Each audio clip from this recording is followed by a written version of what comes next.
पापों और पुण्यों के फलों का वर्णन। पिछले अध्याय में हमने गर्भावस्था में आने से लेकर मृत्यु तक के समस्त दुख और सुखों के बारे में जाना। ये याति बोले, मातले, मर्त्यलोक के मानव बड़े भयानक पाप करते हैं। उन्हें उन कर्मों का क्या फल मिलता है? इस समय यही बात बताओ।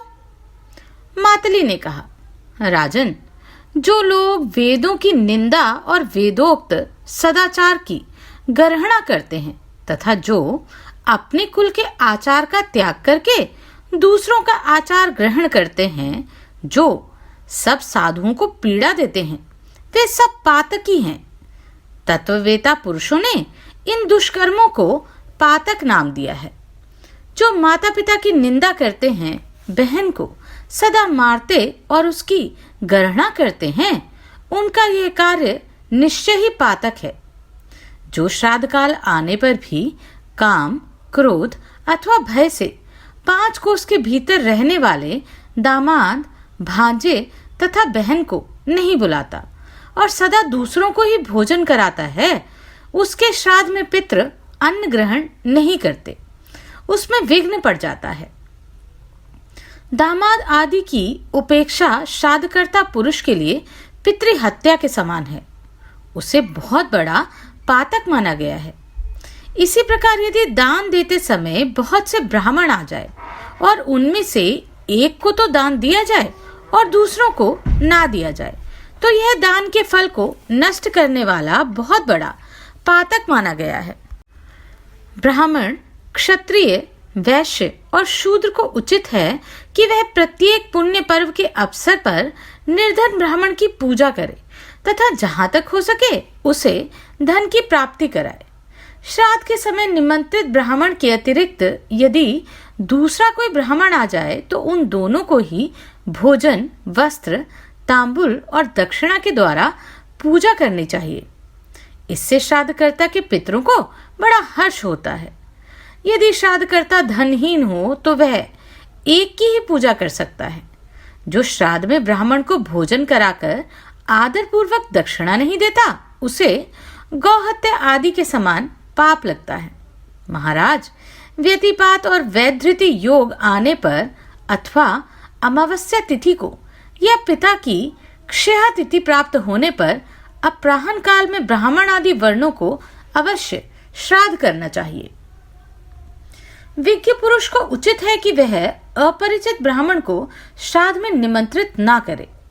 अपरिचितों में भी यदि कोई वेद वेदांगों का पारगामी विद्वान हो तो उस ब्राह्मण को श्राद्ध में निमंत्रित करना और दान देना उचित है। राजन, निमंत्रित ब्राह्मण का अपूर्व आतिथ्य सत्कार करना चाहिए। जो पापी इसके विपरीत आचरण करता है, उसे निश्चय ही नरक में जाना पड़ता है। इसलिए दान, श्राद्ध तथा पर्व के अवसर पर ब्राह्मण को निमंत्रित करना आवश्यक है। पहले ब्राह्मण की भलीभांति जांच और परख कर लेनी चाहिए। उसके बाद उसे श्राद्ध और दान में सम्मिलित करना चाहिए। जो बिना ब्राह्मण के श्राद्ध करता है, उसके घर में पितृ भोजन नहीं करते, शाप देकर लौट जाते हैं। ब्राह्मण ही श्राद्ध करने से मनुष्य महापापी होता है तथा ब्राह्मण घाती कहलाता है। राजन, जो पितृकुल के आचार का परित्याग करके स्वेच्छानुसार बर्ताव करता है, उसे महापापी समझना चाहिए। वह सब धर्मों से बहिष्कृत है। जो पापी मनुष्य शिव की परिचर्या छोड़कर शिव भक्तों से द्वेष रखता है तथा जो ब्राह्मणों से द्रोह करते हैं, सदा भगवान श्री विष्णु की निंदा करते हैं, वे महापापी हैं। सदाचार की निंदा करने वाले पुरुषों की गणना भी इसी श्रेणी में है। सर्वप्रथम उत्तम ज्ञान स्वरूप पुण्यमय भागवत पुराण की पूजा करनी चाहिए। तत्पश्चात विष्णु पुराण, हरिवंश, मत्स्य पुराण और कुर्म पुराण का पूजन करना चाहिए। जो पद्म पुराण की पूजा करते हैं, उनके द्वारा भगवान श्री मधुसूदन की प्रत्यक्ष पूजा हो जाती है। जो श्री भगवान के ज्ञान स्वरूप पुराण की पूजा किए बिना ही उसे पढ़ते और लिखते हैं, लोभ में आकर बेच देते हैं, अपवित्र स्थान में मनमाने ढंग से रख देते हैं तथा स्वयं अशुद्ध रहकर अशुद्ध स्थान में पुराण की कथा कहते और सुनते हैं, उनका ये सब कार्य गुरु निंदा के समान माना गया है। जो गुरु की पूजा किए बिना ही उनसे शास्त्र श्रवण करना चाहता है, गुरु की सेवा नहीं करता, उनकी आज्ञा भंग करने का विचार करता है, उनकी बात का अभिनंदन नहीं करता, अपितु प्रतिवाद कर देता है, गुरु के कार्य की करने की योग्य होने पर भी उपेक्षा करता है, और जो गुरु को रोग आदि से पीड़ित, असमर्थ, विदेश की और प्रस्थित और शत्रुओं द्वारा अपमानित देखकर भी उनका साथ छोड़ देता है, वह पापी तब तक कुंभीपाक नरक में निवास करता है जब तक कि 14 इंद्रों की आयु पूरी नहीं हो जाती। जो स्त्री, पुत्र और मित्रों की अवहेलना करता है, उसके इस कार्य को भी गुरु निंदा के समान महान पातक समझना चाहिए। ब्राह्मण की हत्या करने वाला, सुवर्ण चुराने वाला, मय पीने वाला, गुरु की शैया पर सोने वाला तथा इनका सहयोगी, ये 5 प्रकार के मनुष्य महापातकी माने गए हैं। जो क्रोध, द्वेष, भय तथा लोभ से विशेषतः ब्राह्मण के मर्म आदि का उच्छेद करता है, दरिद्र भिक्षुक ब्राह्मण को द्वार पर बुलाकर पीछे कोरा जवाब दे देता है, जो विद्या के अभिमान में आकर सभा में उदासीन भाव से बैठे हुए ब्राह्मणों को भी निस्तेज कर देता है, तथा जो मिथ्या गुणों द्वारा अपने को जबरदस्ती ऊंचा सिद्ध करता है और गुरु को ही उपदेश करने लगता है, इन सब को ब्राह्मण घाती माना गया है। जिनका शरीर भूख और प्यास से पीड़ित है, जो अन्न खाना चाहते हैं, उनके कार्य में विघ्न खड़ा करने वाला मनुष्य भी ब्राह्मण घाती ही है। जो चुगलखोर, सब लोगों के दोष ढूंढने में तत्पर, सबको उद्वेग में डालने वाला और क्रूर है, तथा जो देवताओं, ब्राह्मणों और गौं के निमित्त पहले की दी हुई भूमि को हर लेता है, उसे ब्रह्मघाती कहते हैं। दूसरों के द्वारा उपार्जित द्रव्य का और ब्राह्मण के धन का अपहरण भी ब्रह्म हत्या के समान ही भारी पातक है।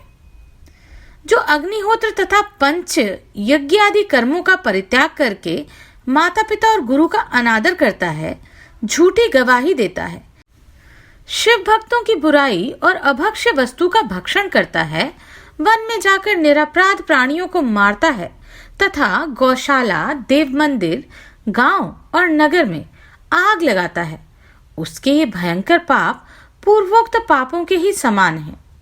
दीनों का सर्वस्व छीन लेना, पराई स्त्री, दूसरे के हाथी, घोड़े, गौ, पृथ्वी, चांदी, रत्न, अनाज, रस, चंदन, अर्गजा, कपूर, कस्तूरी, मालपुआ और वस्त्र को चुरा लेना तथा पराई धरोहर को हड़प लेना, यह सब पाप सुवर्ण की चोरी के समान माने गए हैं। विवाह करने योग्य कन्या का योग्य वर के साथ विवाह न करना, पुत्र एवं मित्र की भार्यों और अपनी बहन के साथ समागम करना, कुमारी कन्या के साथ बलात्कार करना, अंत्यज जाति की स्त्री का सेवन तथा सवर्णा स्त्री के साथ संभोग, ये पाप गुरु पत्नी गमन के समान बताए गए हैं। जो ब्राह्मण को धन देने की प्रतिज्ञा करके ना तो उसे देता है और ना फिर उसको याद ही रखता है, उसका ये कार्य उपपातकों की श्रेणी में आता है। ब्राह्मण के धन का अपहरण, मर्यादा का उल्लंघन, अत्यंत मान, अधिक क्रोध, दंभ, कृतघ्नता, अत्यंत विषयासक्ति, कृपणता, शठता, मात्सर्य, परस्त्री गमन और साध्वी कन्या को कलंकित करना, परिविति, परिवेता तथा उसकी पत्नी, इनसे संपर्क रखना, इन्हें कन्या देना अथवा इनका यज्ञ कराना, धन के अभाव में पुत्र, मित्र और पत्नी का परित्याग करना, बिना किसी कारण के ही स्त्री को छोड़ देना, साधु और तपस्वियों की उपेक्षा करना, गौ, क्षत्रिय, वैश्य, स्त्री तथा शूद्रों के प्राण लेना, शिव मंदिर, वृक्ष और फुलवारी को नष्ट करना, आश्रमवासियों को थोड़ा सा भी कष्ट पहुंचाना, भृत्य वर्ग को दुख देना, अन्न, वस्त्र और पशुओं की चोरी करना, जिनसे मांगना उचित नहीं है ऐसे लोगों से याचना करना, यज्ञ, बगीचा, पोखरा, स्त्री और संतान का विक्रय करना। तीर्थ यात्रा, उपवास, व्रत और शुभ कर्मों का फल बेचना। स्त्रियों के धन से जीविका चलाना, स्त्री द्वारा उपार्जित अन्न से जीवन निर्वाह करना तथा किसी के छिपे हुए अधर्म को लोगों के सामने खोल कर रख देना। इन सब पापों में जो लोग रचे पचे रहते हैं, जो दूसरों के दोष बताते, पराये छिद्र पर दृष्टि रखते, औरों का धन हड़पना चाहते और पर स्त्रियों पर कुदृष्टि रखते हैं, इन सभी पापियों को गौघातक के तुल्य समझना चाहिए।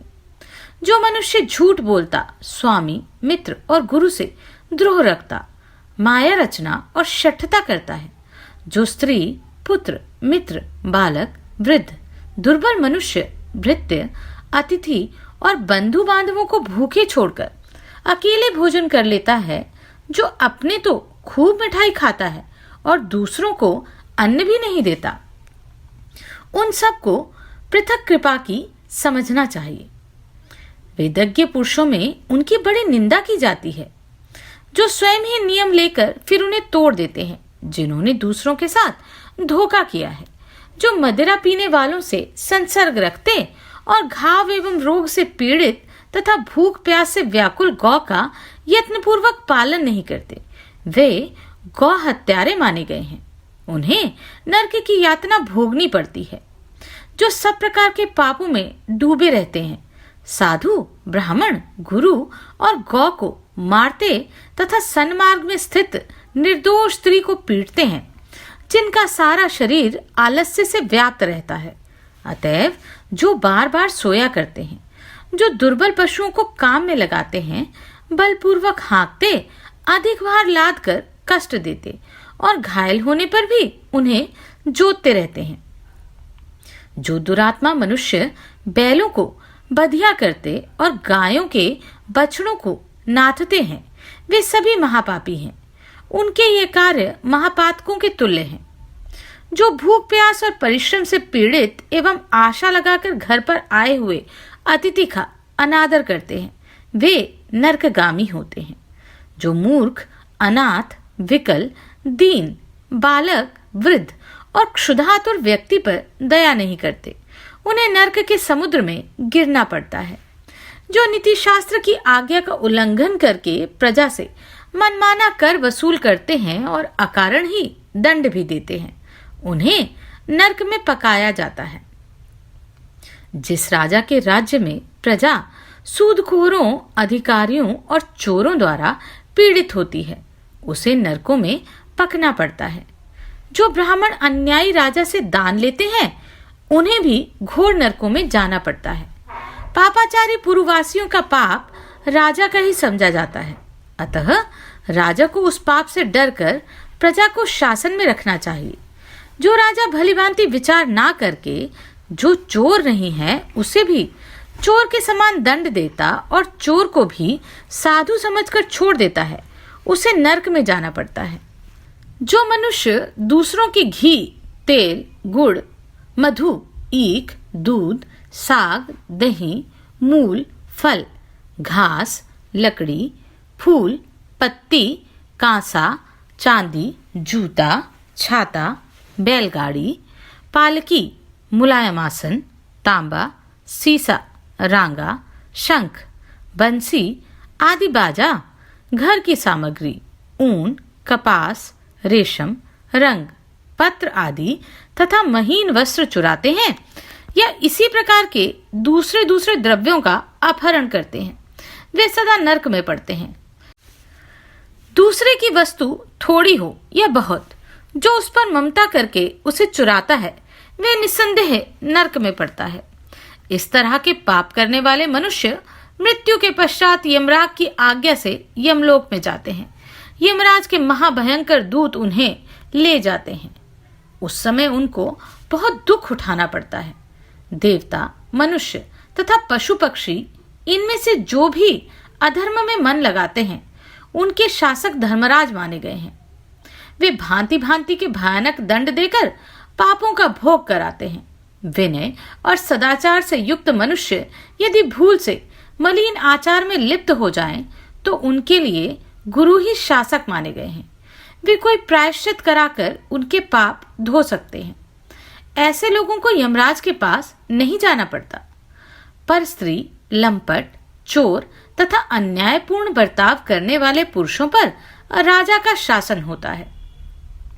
राजा ही उनके दंड विधाता माने गए हैं।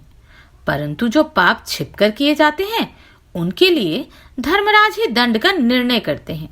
इसलिए अपने किए हुए पापों के लिए प्रायश्चित करना चाहिए, अन्यथा वे करोड़ों कल्पों में भी नष्ट नहीं होते।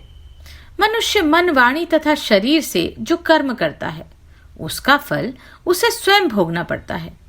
कर्मों के अनुसार उसकी सद्गति या अधोगति होती है। राजन, इस प्रकार संक्षेप से मैंने तुम्हें पापों के भेद बताए हैं। बोलो, अब और क्या सुनाऊं? ययाति ने कहा, मातले, अधर्म के सारे फलों का वर्णन तो मैंने सुन लिया, अब धर्म का फल बताओ।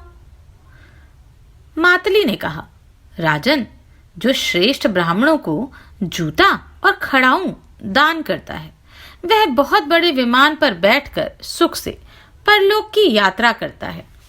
वस्त्र दान करने वाला मनुष्य दिव्य वस्त्र धारण करके परलोक में जाता है।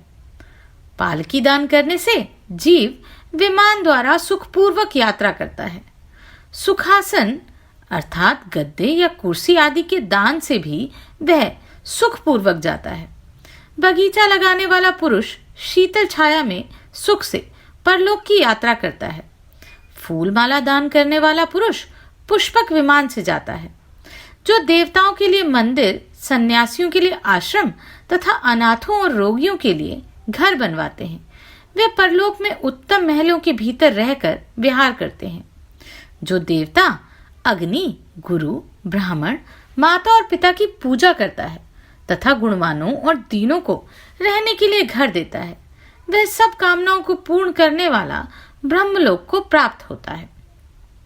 राजन, जिसने श्रद्धा के साथ ब्राह्मण को एक कौड़ी का भी दान किया है वह स्वर्गलोक में देवताओं का अतिथि होता है तथा उसकी कीर्ति बढ़ती है। अतः श्रद्धा पूर्वक दान देना चाहिए, उसका फल अवश्य होता है। अहिंसा, क्षमा, सत्य, लज्जा, श्रद्धा, इंद्रिय संयम, दान, यज्ञ, ध्यान ये धर्म के 10 साधन हैं।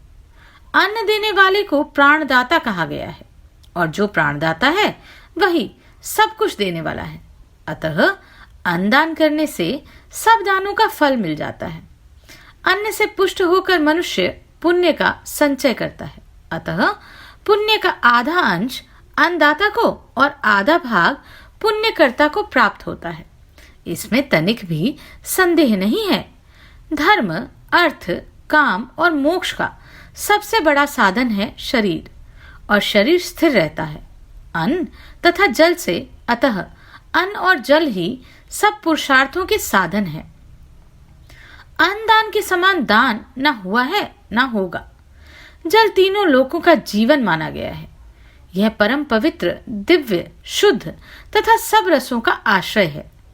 अन्न, पानी, घोड़ा, गौ, वस्त्र, शैया, सूत और आसन इन 8 वस्तुओं का दान प्रेतलोक के लिए बहुत उत्तम है।